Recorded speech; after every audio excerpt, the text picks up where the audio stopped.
ओम शांति। आज हम 1 मार्च 1984 के अव्यक्त महावाक्य पढ़ेंगे। टाइटल है एक का हिसाब। आज सर्व सहज योगी सदा सहयोगी बच्चों को देख हर्षित हो रहे हैं। सर्व तरफ से आए हुए बाप के बच्चे एक बल, एक भरोसा, एक मत, एक रस, एक ही के गुण गाने वाले, एक ही के साथ सर्व संबंध निभाने वाले, एक के साथ सदा रहने वाले, एक ही प्रभु परिवार के, एक लक्ष्य, एक ही लक्षण, सर्व को एक ही शुभ और श्रेष्ठ भावना से देखने वाले, सर्व को एक ही श्रेष्ठ शुभकामना से सदा उड़ाने वाले, एक ही संसार में सर्व प्राप्ति का अनुभव करने वाले। आँख खोलते ही एक बाबा, हर एक काम करते एक साथी बाबा, दिन समाप्त करते कर्म योग व सेवा का कार्य समाप्त करते एक के लव में लीन हो जाते, एक के साथ लवलीन बन जाते, अर्थात एक के स्नेह रूपी गोदी में समा जाते। दिन रात एक ही के साथ दिनचर्या बिताते, सेवा के संबंध में आते, परिवार के संबंध में आते, फिर भी अनेक में एक देखते। एक बाप का परिवार है, एक बाप ने सेवा प्रति निमित्त बनाया है। इसी विधि से अनेकों के संबंध संपर्क में आते, अनेक में भी एक देखते। ब्राह्मण जीवन में, हीरो पाठधारी बनने के जीवन में, पासविद ओनर बनने के जीवन में सिर्फ सीखना है तो क्या? एक का हिसाब। बस एक को जाना तो सब कुछ जाना, सब कुछ पाया। एक लिखना, सीखना, याद करना सबसे सरल सहज है। वैसे भी भारत में कहावत है, 3-5 की बातें नहीं करो, एक की बातें करो। 3-5 की बातें मुश्किल होती हैं। एक को याद करना, एक को जानना अति सहज है। तो यहाँ क्या सीखते हो? एक ही सीखते हो ना। एक में ही पदम समाये हुए हैं। इसीलिए बाप दादा सहज रास्ता एक का ही बताते हैं। एक का महत्व जानो और महान बनो। सारा विस्तार एक में ही समाया हुआ है। सब ज्ञान आ गया ना।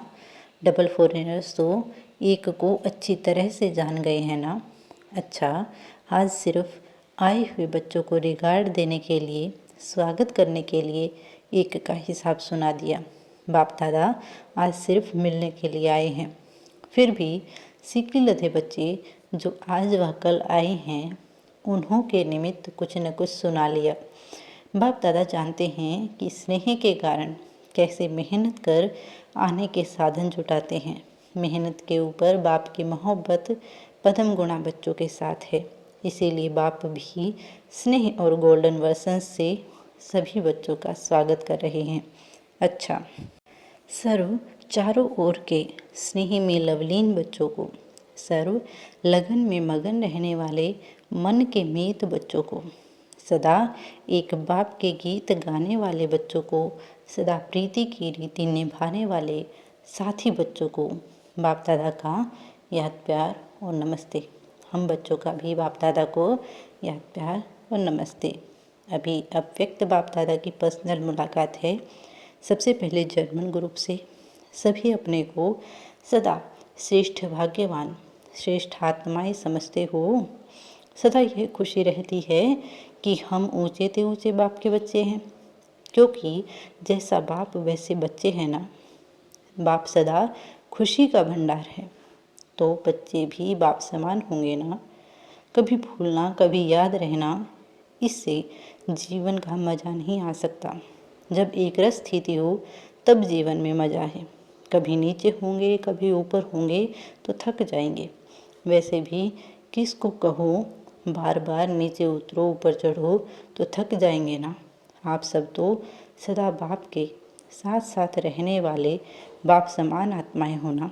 सेवा में सभी स्वयं से संतुष्ट हो, एक दो से संतुष्ट हो। जो स्वयं से, सेवा से, सर्व से संतुष्ट है, उनको बाप दादा सदा संतुष्ट मणियाँ कहते हैं। ऐसी संतुष्ट मणियाँ सदा ताज में चमकती हैं। ताज की मणियाँ अर्थात सदा ऊंची स्थिति में स्थित रहने वाले ऐसे ही अविनाशी भव। अच्छा, इस क्लास में आप में से सबसे नॉलेजफुल ज्ञानी तो आत्मा कौन है? किसी ने कहा सभी। जैसा लक्ष्य होता है वैसा नंबर आ ही जाता है। नंबर 1 का लक्ष्य है तो वह लक्षण आते रहेंगे। बाप दादा तो सभी बच्चों को देख खुश होते हैं, कैसे लगन से बाप की याद और सेवा में लगे हुए हैं।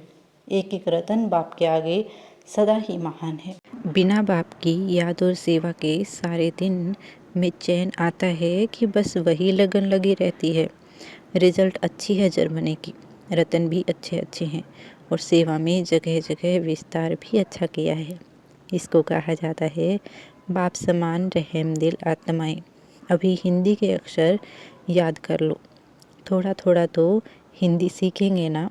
जब यहाँ थोड़े बहुत संस्कार डालेंगे तब तो सतयुग में भी बोल सकेंगे। वहाँ तो यह आपकी गिट पिट की भाषा होगी नहीं। हिंदी न समझने के कारण डायरेक्ट तो बाप का नहीं सुनते हो ना। अगर सीख जाएंगे तो डायरेक्ट सुनेंगे। बाप दादा समझते हैं बच्चे डायरेक्ट सुने, डायरेक्ट सुनने से और मज़ा आएगा। अच्छा, सेवा के लिए जितना भी आगे बढ़ो उतना बहुत अच्छा है। सर्विस के लिए किसी को मना नहीं है। जितने सेंटर चाहो खोल सकते हो, सिर्फ डायरेक्शन प्रमाण, उसमें सहज सफलता हो जाती है। अच्छा, अभी पोलैंड ग्रुप से मुलाकात है बाप दादा की। बाप दादा को खुशी है कि सभी बच्चे अपने स्वीट होम में पहुंच गए हैं। आप सबको भी यह खुशी है ना कि हम ऐसे महान तीर्थ पर पहुंच गए। श्रेष्ठ जीवन तो अभ्यास करते करते बन ही जाएगी, लेकिन ऐसा श्रेष्ठ भाग्य पा लिया जो इस स्थान पर अपने सच्चे ईश्वरीय स्नेह वाले परिवार में पहुंच गए। इतना खर्चा करके आए हो, इतनी मेहनत से आए हो, अभी समझते हो कि खर्चा और मेहनत सफल हुई। ऐसे तो नहीं समझते हो पता नहीं कहाँ पहुंच गए। कितना परिवार के और बाप के प्यारे हो। बाप दादा सदा बच्चों की विशेषता को देखते हैं। आप लोग अपनी विशेषता को जानते हो। यह विशेषता तो है जो लगन से इतना दूर से यहाँ पहुँचे। अभी सदा अपने ईश्वरीय परिवार को और इस ईश्वरीय विधि राजयोग को सदा साथ में रखते रहना। अभी वहाँ जाकर राजयोग केंद्र अच्छी तरह से आगे बढ़ाना, क्योंकि कई ऐसी आत्माएं हैं जो सच्ची शांति, सच्चे प्रेम, सच्ची सुख की प्यासी हैं। उन्हों को रास्ता तो बताएंगे ना। वैसे भी कोई पानी का प्यासा हो, अगर समय पर कोई उसे पानी पिलाता है तो जीवन भर वह उसके गुण गाता रहता है। तो आप जन्म जन्मांतर के लिए आत्माओं की सुख शांति की प्यास बुझाना, इससे पुण्य आत्मा बन जाएंगे। आपकी खुशी देखकर सब खुश हो जाएंगे। खुशी ही सेवा का साधन है। इस महान तीर्थ स्थान पर पहुंचने से सभी तीर्थ इसमें समाये हुए हैं। इस महान तीर्थ पर ज्ञान स्नान करो और जो कुछ कमजोरी है उसका दान करो। तीर्थ स्थान पर कुछ छोड़ना भी होता है। क्या छोड़ेंगे? जिस बात में आप परेशान होते हो वही छोड़ना, बस तब महान तीर्थ सफल हो जाएगा।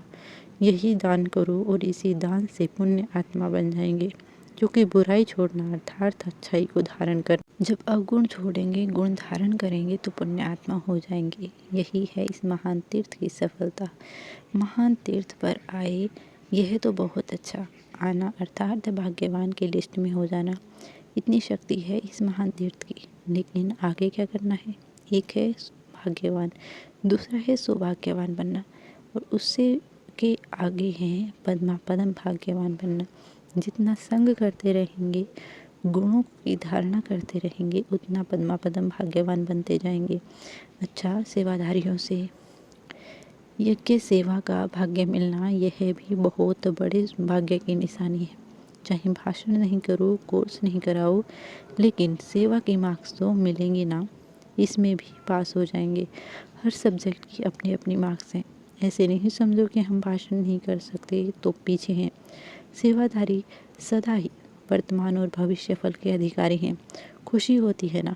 माताओं को मन का नाचना आता है और कुछ भी नहीं करो, सिर्फ खुशी में मन से नाचते रहो तो भी बहुत सेवा हो जाएगी। अच्छा, ओम शांति।